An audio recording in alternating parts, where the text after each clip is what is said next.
അമേരിക്കയിൽ നടന്നിട്ടുള്ള ക്രിമിനൽ കേസുകളുടെ ചരിത്രത്തിലെ ഏറ്റവും പ്രശസ്തമായൊരു കേസായിരുന്നു Lizzie Borden murder case. New ഇംഗ്ലണ്ടിന്റെ സുവർണ കാലഘട്ടത്തിൽ നടന്ന ഈ കേസിലെ കൊടും ക്രൂരത ആ കാലത്ത് മാധ്യമങ്ങളെ ഒരുപാട് ആകർഷിച്ചിരുന്നു. 1892 ഓഗസ്റ്റ് 4 മസാച്യുസെറ്റ്സിലെ ഫാൾ റിവറിൽ വെച്ച് തന്റെ പിതാവിനെയും രണ്ടാനമ്മയും കോടാലി കൊണ്ട് അതിക്രൂരമായി കൊലപ്പെടുത്തിയെന്ന സംശയത്തിന്റെ പേരിൽ വിചാരണ നേരിടുകയും പിന്നെ കുറ്റവിമുക്തയാക്കുകയും ചെയ്ത 33-കാരിയായ ഒരു അമേരിക്കൻ സ്ത്രീയായിരുന്നു Lizzie Borden. So today we will be exploring the hunting and crime story of Lizzie Borden murder case with my channel Mystery Busters.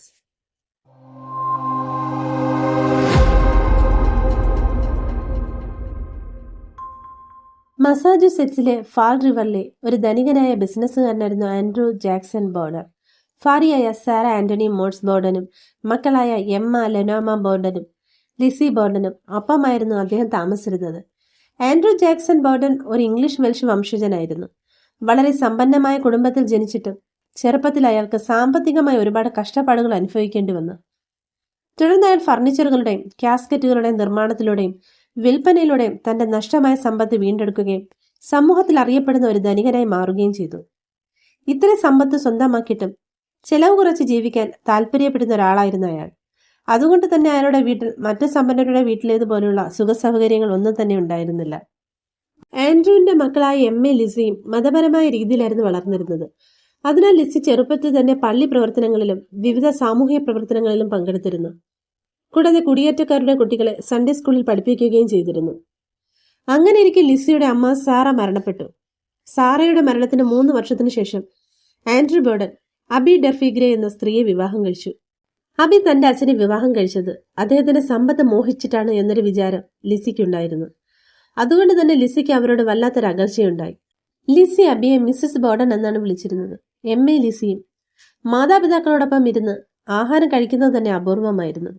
വീട്ടിലെ ജോലിയെല്ലാം ചെയ്തിരുന്നത് അയർലൻഡിൽ നിന്ന് കുടിയേറിയ 25 വയസ്സുള്ള ബ്രിജിത്ത് മാഗി സള്ളിവൻ എന്നൊരു യുവതിയായിരുന്നു. അങ്ങനെ ഒരു ദിവസം പക്ഷികളെയും മൃഗങ്ങളെയും ഒരുപാട് ഇഷ്ടമുള്ള ലിസി തങ്ങളുടെ ഫാം ഹൗസിൽ വരുന്ന പ്രാവുകൾക്കായി ഒരു കൂടുണ്ടാക്കി.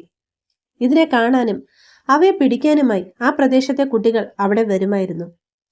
എന്നാൽ ഇതൊന്നും ഇഷ്ടമല്ലാത്ത ആൻഡ്രൂ ബോർഡൻ ഒരിക്കൽ കോടാലി കൊണ്ട് ആ പ്രാവിനെയെല്ലാം വെട്ടിക്കൊലപ്പെടുത്തി. ഇതറിഞ്ഞ ലിസിക്ക് ആൻഡ്രൂ ബോർഡനോട് കടുത്ത ദേഷ്യമുണ്ടായി. ഇതിനെ ചൊല്ലി അവർ തമ്മിൽ വഴക്കുമുണ്ടായി. ആ വീട്ടിലെ തർക്കങ്ങളും പ്രശ്നങ്ങളും സ്ഥിരം സംഭവങ്ങളായിരുന്നു. 1892 ജൂലൈയിൽ ആ വീട്ടിൽ നടന്നൊരു കുടുംബ തർക്കത്തിനെ തുടർന്ന് എമ്മ ലിസിയും ആ വീട്ടിൽ നിന്ന് കുറച്ച് ദിവസത്തേക്ക് മാറി താമസിക്കാൻ പോയി. കുറച്ചാഴ്ചകൾ കഴിഞ്ഞ് അവർ രണ്ടുപേരും തിരികെ വരികയും ചെയ്തു. തുടർന്നും ആ വീട്ടിൽ പ്രശ്നങ്ങളും തർക്കങ്ങളും ഉണ്ടായിക്കൊണ്ടേയിരുന്നു. അബിയുടെ വീട്ടുകാർക്ക് വേണ്ടി ആൻഡ്രൂ അമിതമായ സഹായം ചെയ്യുന്നതിനെ സംബന്ധിച്ചായിരുന്നു അച്ഛനും മക്കളും തമ്മിൽ തർക്കങ്ങളുണ്ടായത്. അങ്ങനെ ഒരു ദിവസം ലിസി ഒഴിച്ച് ബാക്കി എല്ലാവരും അസുഖബാധിതരായി കിടപ്പിലായി. അവർ കഴിച്ച ആട്ടിറച്ചിയിൽ നിന്ന് ഭക്ഷ്യവിഷബാധ ഏറ്റതാണെന്ന് കണ്ടെത്തി. ലിസി ഒഴിച്ച് ബാക്കി എല്ലാവരും വല്ലാതെ ക്ഷീണിതരായിരുന്നു. തുടർന്ന് ആൻഡ്രൂ ബോർഡൻ ബിസിനസ് കാര്യങ്ങൾ ചർച്ച ചെയ്യാനായി ആദ്യ ഭാര്യ സാറ ആന്റണിയുടെ സഹോദരനായ ജോൺ വിന്നക്കം മോഴ്സിനെ വിളിച്ചു വരുത്തി. സംസാരിക്കുന്നതിനിടയിൽ സ്വത്തിന്റെ അവകാശത്തെക്കുറിച്ചുള്ള ചർച്ച വീണ്ടും തർക്കത്തിൽ ചെന്ന് അവസാനിച്ചു. ജോൺ അന്നത്തെ ദിവസം ബോർഡൻ ഹൗസിൽ തന്നെ താമസിച്ചു. പിറ്റേന്ന് പ്രഭാത ഭക്ഷണത്തിന് ശേഷം ജോൺ ആൻഡ്രൂവിനോട് 1 മണിക്കൂറോളം സിറ്റിംഗ് റൂമിലിരുന്ന് സംസാരിച്ചു. അതിനുശേഷം എന്തോ ആവശ്യത്തിനായി അയാൾ പുറത്തേക്ക് പോയി. അത് കഴിഞ്ഞ് 9 മണിയായപ്പോൾ ആൻഡ്രൂ ബോർഡൻ തന്റെ പതിവ് മോർണിംഗ് വാക്കിനായി പുറത്തേക്ക് പോവുകയും ചെയ്തു. എമ്മ പുറത്തു പോയതിനാൽ ഗസ്റ്റ് റൂം വൃത്തിയാക്കുന്ന ജോലി ലിസി ഏറ്റെടുത്തു. അബി ബോർഡൻ തന്റെ മുറി വൃത്തിയാക്കുന്നതിനായി മുകളിലത്തെ മുറിയിലേക്കും പോയി. രാവിലെ 10:30 ആയപ്പോൾ ആൻഡ്രൂ ബോർഡൻ തന്റെ മോർണിംഗ് വാക്ക് കഴിഞ്ഞ് തിരിച്ചു വന്ന് കതക് തുറക്കാനായി പതുപോലെ തന്റെ കയ്യിൽ കരുതാറുള്ള താക്കോൽ നോക്കിയപ്പോൾ കയ്യിൽ താക്കോൽ കാണാനില്ല.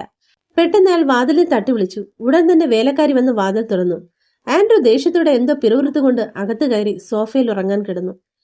ഏതാണ്ട് 10:30 ആയപ്പോൾ തന്റെ ജോലി കഴിഞ്ഞ് വിശ്രമിക്കാനിരുന്ന വേലക്കാരി ബ്രിജിറ്റ് താഴെ നിന്ന് ലിസിയുടെ അലർച്ച കേട്ട് ചാടി എഴുന്നേറ്റു.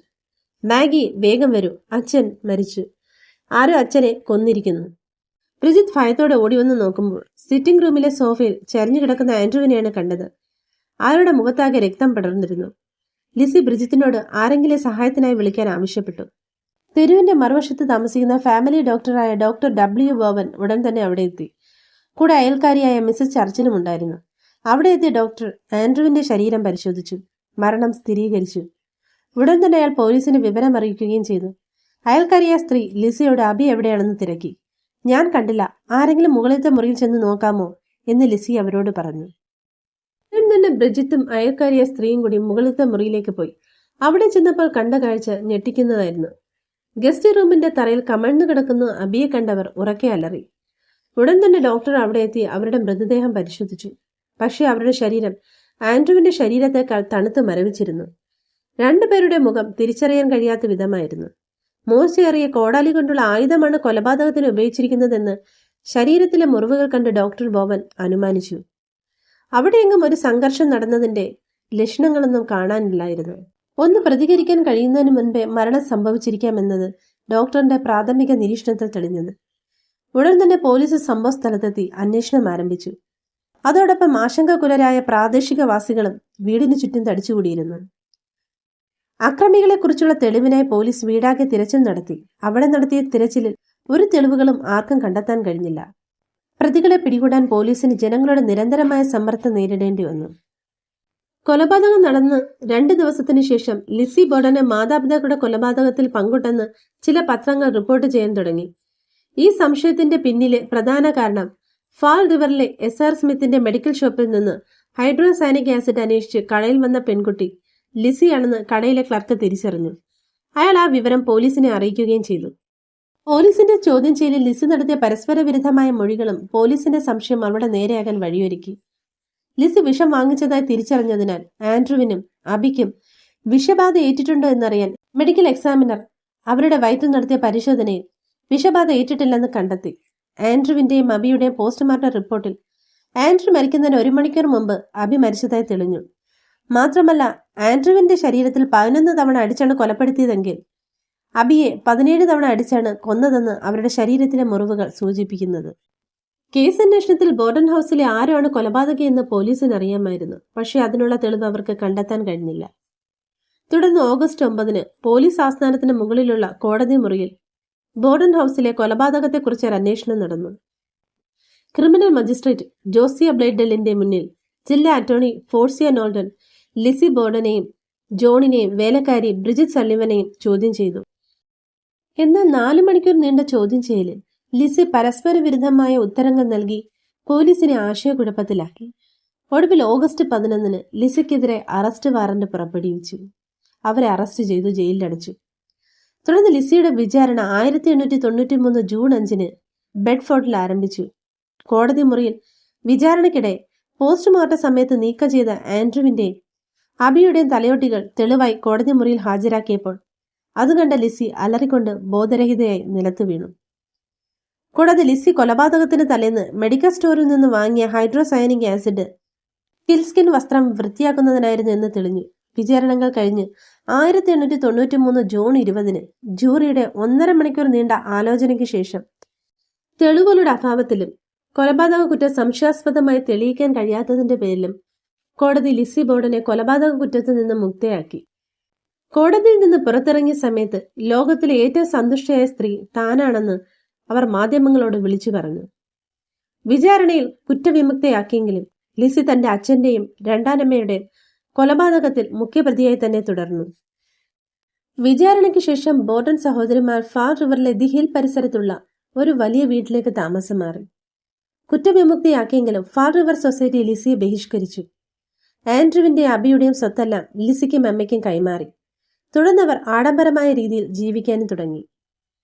1905 നടി നാൻസോ നീലിനു വേണ്ടി ലിസി ബോർഡൻ ഒരുക്കിയ പാർട്ടിയെ ചൊല്ലിയുള്ള തർക്കത്തിൽ എമ്മ തന്റെ സഹോദരി ലിസിയെ ഉപേക്ഷിച്ച് വീട്ടിൽ നിന്ന് ഇറങ്ങിപ്പോയി. പിന്നീട് ഒരിക്കലും അവർ തമ്മിൽ കണ്ടിട്ടില്ല. 1927 ജൂൺ 1 ന്യൂമോണിയ ബാധിച്ച് തന്റെ 66-ാം വയസ്സിൽ ലിസി മരണമടഞ്ഞു. തുടർന്ന് 9 ദിവസം കഴിഞ്ഞ് ന്യൂ ഹാംഷെയറിലെ ന്യൂ മാർക്കറ്റിലുള്ള ഒരു നഴ്സിംഗ് ഹോമിൽ എമ്മ ബോർഡൻ ക്രോണിക് നെഫ്രൈറ്റിസ് ബാധിച്ച് മരിക്കുകയും ചെയ്തു. ഇതൊന്നും ബോർഡൻ ഹൗസിൽ നടന്ന സംഭവങ്ങളുടെ അവസാനമായിരുന്നില്ല. ഇത്രയും ക്രൂരമായ കൊലപാതകം നടന്ന വീട് സന്ദർശിക്കാൻ ടൂറിസ്റ്റുകളുടെ പ്രവാഹം തന്നെ ഉണ്ടായി. തുടർന്നവർ ഈ വീട് ടൂറിസ്റ്റ് കേന്ദ്രമാക്കി മാറ്റി. എന്നാൽ അവിടെ സന്ദർശിക്കാൻ വന്നവർക്ക് നേരിടേണ്ടി വന്നത് ഭീതിജനകമായ അനുഭവങ്ങളായിരുന്നു. രാത്രി സമയങ്ങളിൽ ആ വീട്ടിൽ ഇടനാടിയിലൂടെ അലഞ്ഞുതിരിയുന്ന ഒരു പ്രായമായ സ്ത്രീയുടെ പ്രേതാത്മാവിനെ പലരും കണ്ടിട്ടുണ്ട്. അത് അബി ബോർഡന്റെ പ്രേതമാണെന്ന് എല്ലാവരും വിശ്വസിക്കുന്നു. കൂടാതെ രാത്രിയിൽ ലിസി ബോർഡന്റെ മുറിയിൽ നിന്ന് ഒരു സ്ത്രീയുടെ ഉച്ചത്തിലുള്ള കരച്ചിൽ ശബ്ദം കേട്ടതായും അവിടെ വന്ന പല ടൂറിസ്റ്റുകളും പറഞ്ഞിട്ടുണ്ട്. ഇതിനെല്ലാം പുറമെ പടികൾ കയറി പോകുന്ന ഒരു പുരുഷന്റെ നിഴൽരൂപം കണ്ട് അതിന്റെ പിന്നാലെ പലരും പോയെങ്കിലും ആ രൂപം മുകളിലത്തെ നിലയിലെത്തി അപ്രത്യക്ഷമാകുമായിരുന്നു. 2022 ഒക്ടോബറിൽ ആരോൺ എന്നൊരാൾ അവിടെ എത്തി ചില പഴയ ഫോട്ടോകളുടെ ചിത്രം തന്റെ ക്യാമറയിൽ പകർത്താൻ തുടങ്ങി. ഫോട്ടോ ഡെവലപ്പ് ചെയ്ത് കിട്ടിയപ്പോൾ അതിൽ ഫോട്ടോയുടെ ഫ്രെയിമിൽ തന്റെ പ്രതിച്ഛായയുടെ അടുത്തായി മറ്റൊരു നിഴൽരൂപം കൂടെ ഉണ്ടായിരുന്നു. ഈ ചിത്രം അവിടെ നിന്നെടുത്ത ഏറ്റവും ഹോണ്ടഡ് ആയ ഫോട്ടോകളിൽ ഒന്നായിരുന്നു. ഇതിന് സമാനമായ മറ്റൊരു അനുഭവം ഉണ്ടായത് ഹോം ടൂറിനെത്തിയ ലോറി മാക്കല്ലം എന്ന സ്ത്രീക്കായിരുന്നു. അവർ ഡൈനിങ് റൂമിൽ നിന്നെടുത്ത ചിത്രത്തിൽ തന്നെ തിരിഞ്ഞു നോക്കുന്ന ഒരു അവ്യക്ത മുഖത്തിന്റെ ചിത്രം പതിഞ്ഞതായി കണ്ടു. എന്നാൽ ഈ ചിത്രത്തിൽ ഭയാനകമായൊരു കാര്യം എന്ന് പറയുന്നത് ആ ചിത്രത്തിലെ അവ്യക്ത രൂപം പരിചിതമായിരുന്നു. കാരണം അത് മിസ്റ്റർ ആൻഡ്രൂ ബോർഡന്റെ മുഖമായിരുന്നു. അവിടെ എത്തിയ അതിഥികളുടെ മുന്നിൽ താനെ തുറക്കുന്ന വാതിലുകളും സ്വയം കത്തിയണയുന്ന ലൈറ്റുകളും അവിടെ എത്തിയ സന്ദർശകർക്കെല്ലാം പറയാൻ ഇത്തരത്തിൽ പല ഭയാനകമായ അനുഭവങ്ങളും ഉണ്ടായിരുന്നു.